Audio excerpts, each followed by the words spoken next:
There is a principle called entrainment, and it's a very important one in sound healing and in work with sound. And entrainment is also called the frequency following effect. And it says, basically, that two objects that are oscillating or vibrating close to the same frequency will tend to match. They will tend to lock step.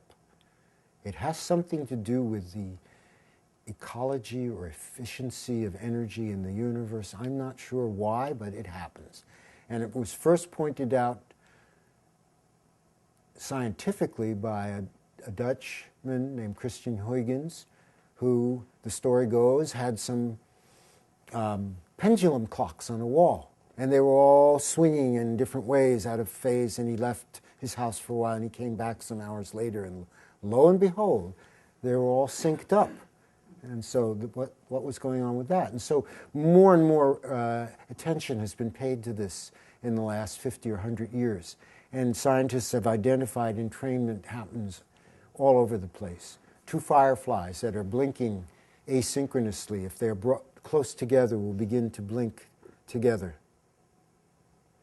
Two living cells from a heart that are pulsing under a microscope at different rhythms, if brought into proximity, will begin to pulse together. Female roommates in college, after a few months, their menstrual cycles begin to match up. There's this periodicity. There's a cyclical periodicity that rhythms like each other, and they like to kind of join up. So, based on this, and based on the fact that your brain and mine and everyone's is continuously producing electrical energy in these different frequency ranges, by suggesting through light and sound alpha and theta rhythms, the brain can be coaxed into those states. It happens naturally. The flicker rate of fire is in the alpha range. If you look at a fire or a candle for a while, you'll begin to space out. That's why.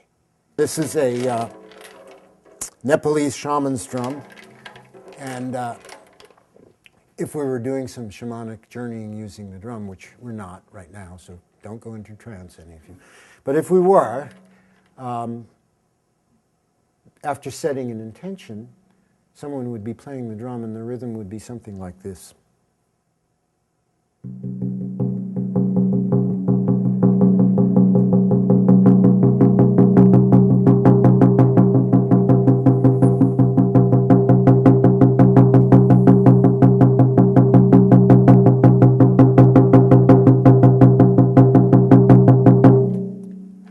Go on for 15, 20 minutes. It doesn't change. It's always right around the same. And I was curious. And I took out my wristwatch and I set it down and I started drumming and I watched the second hand. And it was somewhere around 280 to 300 beats per minute. And I said, my goodness, isn't that interesting? That's about 4.5 to 5 beats per second. That's in the theta range. So could it be that these ancient shamans who had no EEGs, they had no way of knowing, knew anyway.